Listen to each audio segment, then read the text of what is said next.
जो मैंने आज तक किया है उस पर अमल भी किया है। धोखे भाषण नहीं किए हैं। आप मेरी कार्यशैली से वाकिफ हैं और आप लोगों को मालूम है कि जो मैं कहता हूँ तो उसके ऊपर अमल करता हूँ। ये अपना समझते हुए आप स्वीकारो, हमारी मदद करो, मैं आपके आने वाले समय के काम आऊंगा। सुबह के 7 बज चुके हैं और इस वक्त हम खड़े हैं गुड़गांव से भाजपा उम्मीदवार राव इंद्रजीत सिंह के घर के बाहर। राव इंद्रजीत सिंह का चुनावी रथ तैयार है और अब से कुछ देर में ही राव इंद्रजीत सिंह अपने चुनाव प्रचार अभियान पर निकलेंगे और इस दौरान हम उनके साथ रहेंगे और आपको दिखाएंगे कि जनता दरबार में राव इंद्रजीत सिंह वोटरों को किस तरह से अपनी तरफ आकर्षित करेंगे।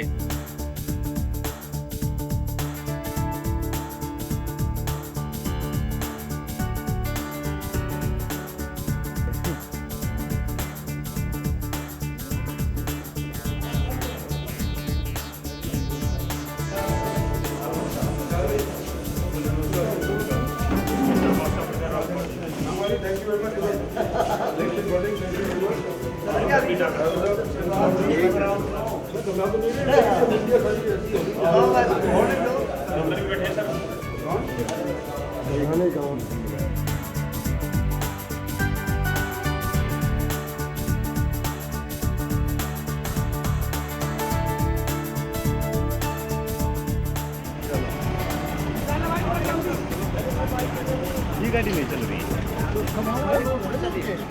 मदद है, पता है ना वो कितना है। वो मेन नेता 2 दिन को लिया मैं अभी ले आएगा आपके पास। मैं रवि दिलवा दूंगा हाँ 26 का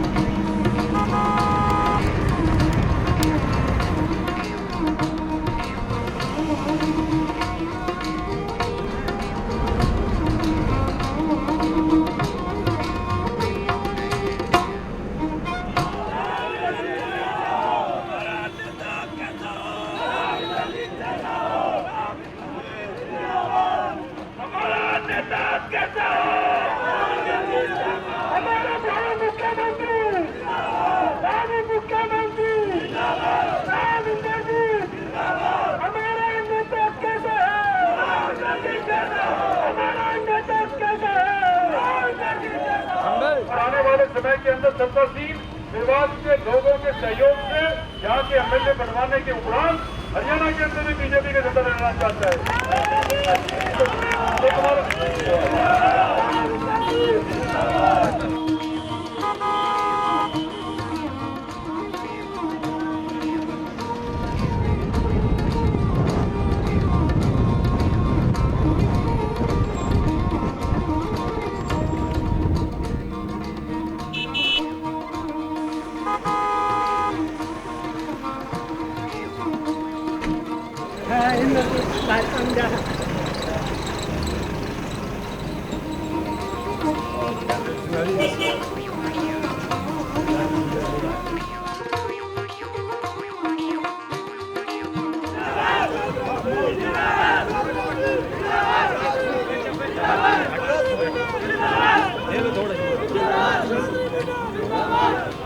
आपका बहुत ही जोश अफसोस के साथ देवास में जो आगमन किया है उसके लिए धन्यवाद करते हैं, स्वागत करते हैं साथियों।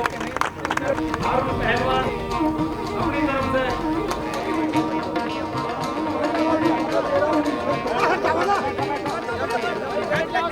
भारी तादाद के अंदर आप आए, मेरा स्वागत किया।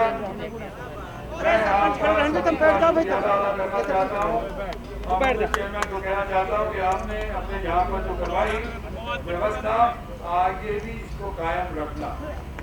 मैं आज भारतीय जनता पार्टी का प्रत्याशी हूँ,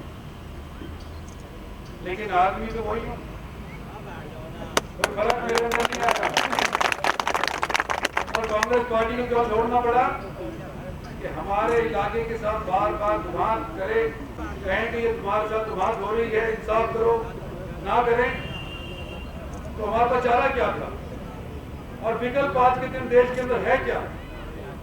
आज कहते हैं कि भाई नरेंद्र मोदी या भारतीय जनता पार्टी को मुसलमान वोट नहीं देना चाहिए। मैं ये कहता हूं कि अगर तुम किसी मुसलमान को भी, लोकल वाले को भी दे देते हो वोट, तो क्या उसका वोट नहीं जा रहा मोदी को? वो भी तो सपोर्ट कर रहे हैं उसको।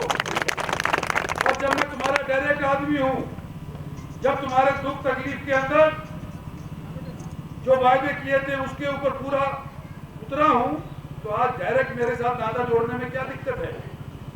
आज इसलिए मैं आपसे कहना चाहता हूं कि आज विकल्प भारतीय जनता पार्टी के अलावा कोई नहीं है। देश के अंदर सरकार भारतीय जनता पार्टी की बने और आपका मैं हमेशा रहा हूं वफादार और आगे भी कहता हूं वफादार रहूंगा। मेवात के इलाके के लिए जो मैं कह करके जाऊंगा या जो मैंने आज तक किया है उस पर अमल भी किया है। धोखे भाषण नहीं दिए हैं। आप मेरी कार्यशैली से वाकिफ हैं और आप लोगों को मालूम है कि जो मैं कहता हूं सो उसके ऊपर अमल करता हूं। अपने स्वार्थ के लिए नहीं छोड़ा, आप लोगों का हित सिद्ध करने के लिए छोड़ा है। तो कोई भी मेरा पुराना साथी है, मैं ये उम्मीद करता हूं कि वो मेरे से छोड़ करके नहीं जाएगा। मैं उम्मीद करता हूं भाई 1 लाख वोट मेरे को नहीं मिले और अगर 1 लाख से अव्वल मेरे को वोट मिली तो भाई इंद्रजीत सिंह भी लोग कहेंगे कि मेवाती है।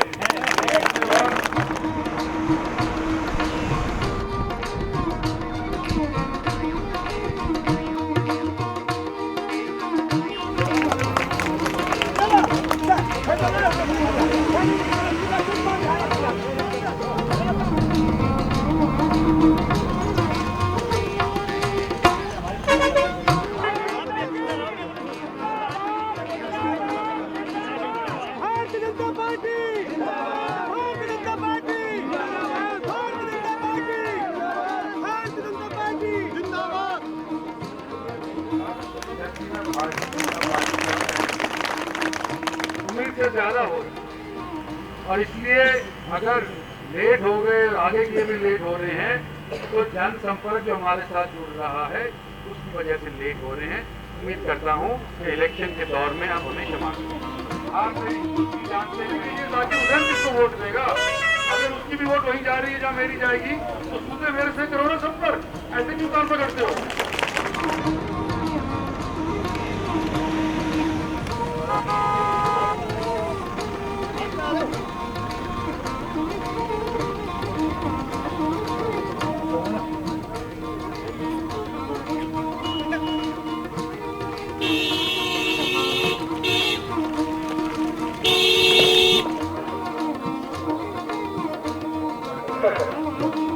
आज मैं भारतीय जनता पार्टी के कैंडिडेट के तौर पे अपने साथियों के साथ आपके गांव में उपस्थित हुआ हूं। आज से पहले मैंने कांग्रेस पार्टी के लिए वोट मांगे। पिछले 10 साल से मैं लोकसभा का सांसद हूं। जब मेवात गुड़गांव के साथ जुड़ा था तो इलेक्शन के दौरान मैंने 2 वायदे किए थे कि एक तो रेल लाइन मेवात के अंदर लाने का पूरा प्रयास करूंगा। सीधे कह सके कि भी हम तो समर्थन नरेंद्र भाई मोदी भारतीय जनता पार्टी का कर रहे हैं। जो भी उनका कैंडिडेट जीतेगा वो भी वही वोट डालेगा। मैं भारतीय जनता पार्टी की टिकट पर जीतूंगा तो मैं भी अपनी वोट वही डालूंगा। तो जब मैं वोट एक आपकी सीधी जाने लग रही है और एक टेढ़ी जाने लग रही है तो सीधी क्यों नहीं पकड़ लो रास्ता? लेकिन अपना इलेक्शन समझते हुए, मुझे अपना समझते हुए आप स्वीकारो, हमारी मदद करो। मैं आपके आने वाले समय के अंदर काम आऊंगा। धन्यवाद।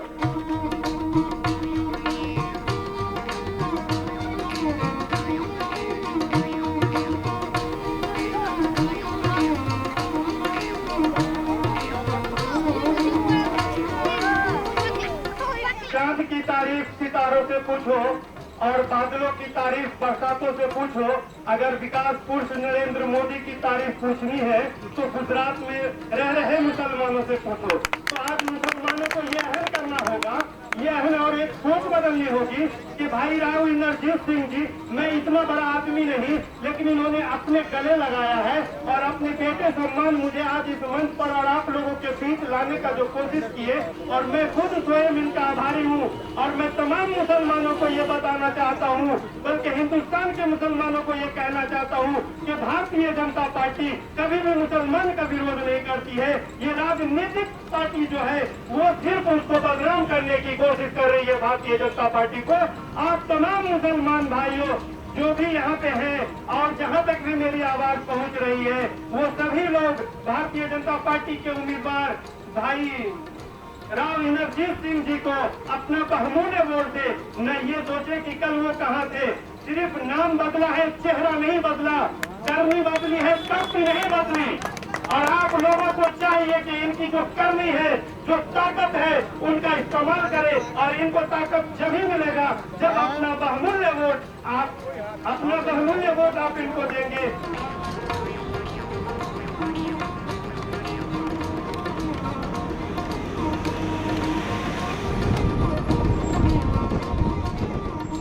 आज हमारे साथ भाजपा के उम्मीदवार हैं राव इंद्रजीत सिंह, जो कि गुड़गांव लोकसभा क्षेत्र से चुनाव लड़ रहे हैं और इस वक्त वो चुनाव प्रचार पर निकले हैं और ऐसे इलाके में चुनाव प्रचार कर रहे हैं जो गुड़गांव शहर से एकदम जुदा है। राव साहब, क्या कमिटमेंट यहाँ के लोगों के लिए आप?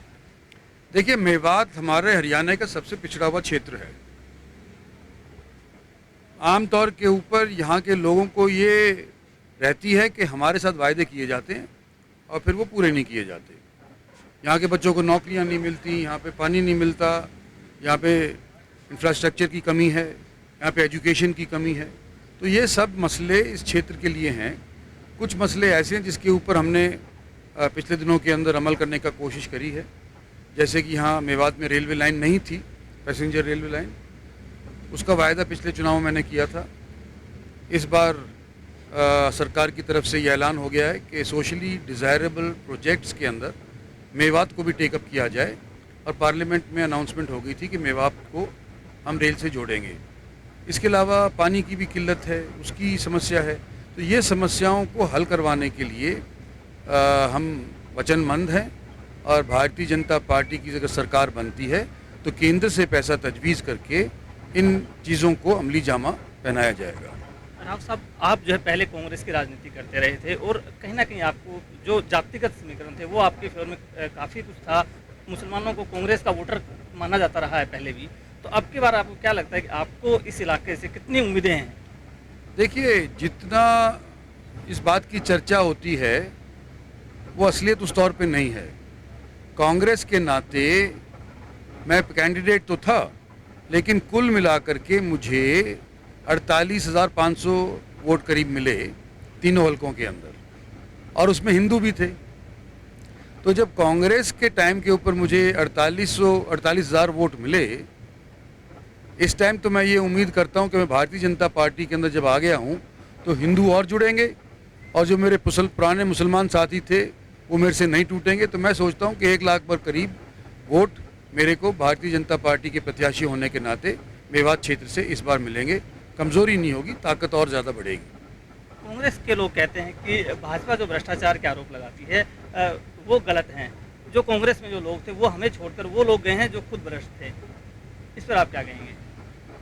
नहीं, हमारे ऊपर तो कोई ऐसा भ्रष्ट का कोई आरोप भी नहीं है, कोई साबित भी नहीं कर सकता। और हमने तो कांग्रेस डूबती भी नहीं छोड़ी थी, कांग्रेस को डुबोने के लिए उसको छोड़ा था।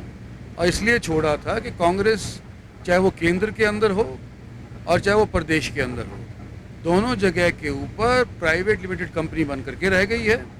और प्राइवेट इंटरेस्ट पब्लिक इंटरेस्ट के तौर के ऊपर घोषित करके, सरकार की नीति के तौर पे घोषित होकर के करवाया जा रहा है। तो आम जन का उसके अंदर कोई योगदान नहीं, उसको कोई फ़ायदा नहीं। प्राइवेट तौर के ऊपर प्राइवेट लोगों का फ़ायदा रहा है, इसलिए हमने कांग्रेस छोड़ी थी। और इस चीज़ को आज मैं समझता हूँ कि सारे देश की जनता समझ चुकी है।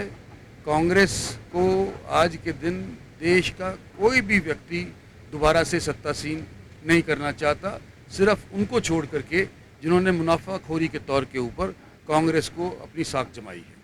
अगर हम गुड़गांव शहर की बात करें, उस इलाके में जितने भी जो गांव हैं वो एक चीज़ से सबसे ज़्यादा त्रस्त हैं, वो है उनकी ज़मीन। ये ज़मीन के घोटाले तो आम जन की ज़बान के ऊपर है कि जितनी डेवलपमेंट प्लान बनाए गए जितनी ज़मीन अधिग्रहित करी गई, जितनी बार डेवलपमेंट प्लान को चेंज किया गया, तो ये सारी चीज़ें इंक्वायरी के बाद ही इन बातों की पुष्टि होगी। और अगर दूसरी सरकार हरियाणा के अंदर बनती है, मैं समझता हूँ उसका फ़र्ज़ होगा कि इन सब ज़मीन के घोटालों के बारे में इंक्वायरी करी जाए और वो कोई भी भ्रष्ट आदमी या किसी ने भी प्राइवेट इंटरेस्ट के तौर के ऊपर अगर गैर कानूनन तौर के ऊपर मुनाफाखोरी करी है तो उसको सज़ा मिले, चाहे वो कितना ही बड़ा हो। दूसरी तरफ अगर हम देखें तो गुड़गांव के अंदर जो यूनिवर्सिटी की जो बात है वो आप कहते हैं कि आप लेके आए हैं, डेडिकेटेड रेल फेरी कोड जो है वो आप लेके आए हैं, लेकिन हुड्डा साहब दावा कर रहे हैं कि वो हम लेके आए हैं। हुड्डा साहब ने तो दावा ये भी किया था कि मेवात के रेल लिंक के लिए हम 50% पैसा भरेंगे, 50% केंद्र भरेगा, 50% हरियाणा भरेगा, जैसे कि उन्होंने रोहतक वाली लाइन के लिए पैसा भरा था हरियाणा के कोष से। अभी तक पब्लिक क्या बोलते हैं उसको, राइट टू इन्फॉर्मेशन एक्ट के तहत जो हमें सूचना मिली है वो यही है कि चीफ मिनिस्टर साहब ने अपने हिस्से का हरियाणा सरकार से पैसा नहीं भरवाया। तो जब वो रेलवे लाइन के बारे में पैसा नहीं भरवाया, क्लेम तो चाहे वो कुछ भी करें, लेकिन जनता को वास्तविकता मालूम है कि उनका कितना योगदान है और मेरा कितना योगदान है। गुड़गांव शहर जो है, पूरा जिला जो है करीब 65% रेवेन्यू दे रहा है, उसके बावजूद वहाँ पर इतनी सुविधाएं नहीं हैं। क्या प्रायोरिटी आपकी होगी इस इलाके के लिए? देखो, गुड़गांव के अंदर तो अगर एक डेवलपमेंट अथॉरिटी बन जाए, जिसके लिए 5-6 साल से मैं चर्चा कर रहा हूँ, जिसके लिए चीफ मिनिस्टर साहब ने एक बार एक कमेटी भी गठित करी थी, करण सिंह दलाल उनके रिश्तेदार हैं, उनका अध्यक्ष बनाया गया था कि भाई किस तौर के ऊपर यहाँ डेवलपमेंट एजेंसी होनी चाहिए, तो उसने अभी तक रिपोर्ट ही नहीं दी है। तो वो साफ उसकी नीयत दर्शाती है कि इनको डेवलपमेंट अथॉरिटी बनाने का मन ही नहीं था। तो मैं समझता हूँ कि मेरी प्रायोरिटी तो यही होगी कि पहले सरकार सत्तासीन अगर होती है तो गुड़गांव में एक डेवलपमेंट अथॉरिटी हो, जिसके माध्यम से इंफ्रास्ट्रक्चर की खामियां हो, पब्लिक ट्रांसपोर्ट की ज़रूरत हो, सुरक्षा की ज़रूरत हो, सीवरेज की ज़रूरत हो, मेडिकल कॉलेजेस की ज़रूरत हो, स्कूल्स की ज़रूरत हो, ये सारी चीज़ें गुड़गांव को पहले उपलब्ध करवाई जाएं और गुड़गांव एक सिंगापुर जैसा शहर बन पाए, ताकि हरियाणा की ग्रोथ के लिए ये एक इंजन के तौर के ऊपर साबित हो और आने वाले समय के अंदर इसके माध्यम से हरियाणा के और ज़िलों के अंदर भी उस तरह की ही डेवलपमेंट कराई जाए। ये थे राव इंद्रजीत सिंह, जिनका कहना है कि वो आने वाले वक्त में जब भी अगर उनकी सरकार बनती है तो सबसे पहला काम गुड़गांव के विकास को लेकर ही होगा और गुड़गांव डेवलपमेंट अथॉरिटी बनाने का होगा।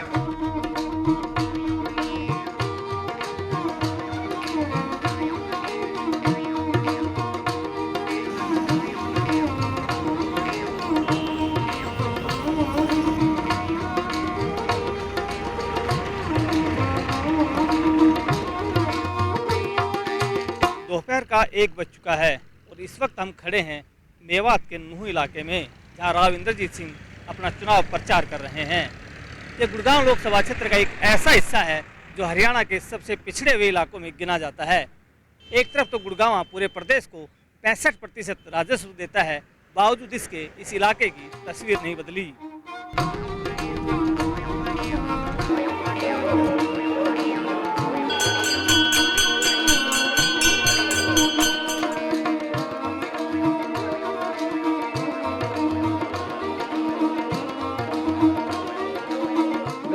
निवेदन है कि आपके गांव दोहा में शेर राव इंद्रजीत पधार रहे हैं, आप उनका ज्यादा से ज्यादा स्वागत करें। धन्यवाद।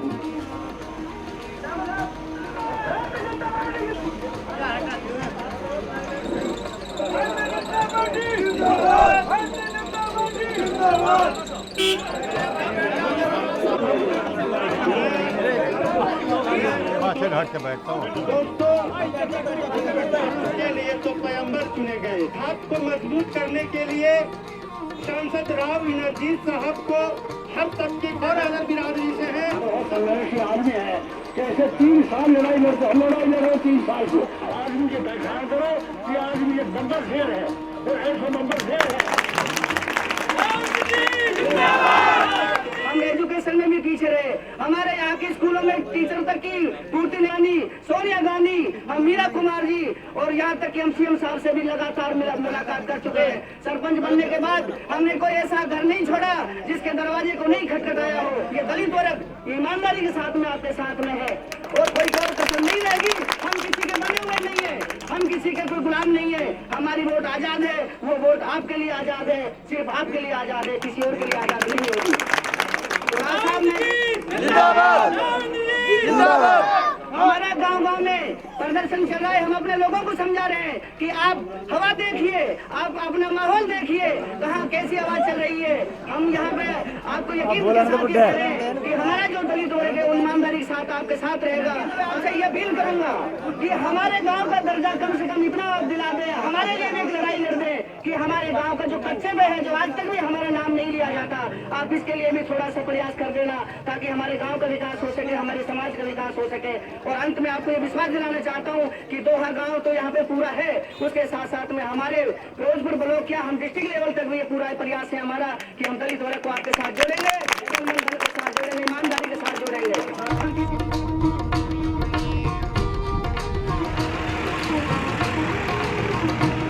हम इस वक्त खड़े हैं मेवात के घासेड़ा गांव में, जो मेवात के इतिहास का एक हिस्सा है। बताया जाता है कि आज़ादी के बाद जब मुस्लिम समुदाय के लोग पाकिस्तान जा रहे थे तो राष्ट्रपिता महात्मा गांधी के अनुरोध पर उनको यहाँ रोका गया था और महात्मा गांधी ने इन लोगों से कहा था कि मुस्लिम समाज के लोग हिंदुस्तान में रहे और यहाँ के विकास में एक हिस्सा बने। लोग तो यहाँ उनके कहने पर रुक गए, लेकिन ये इलाका आज भी विकास के नाम से महरूम है।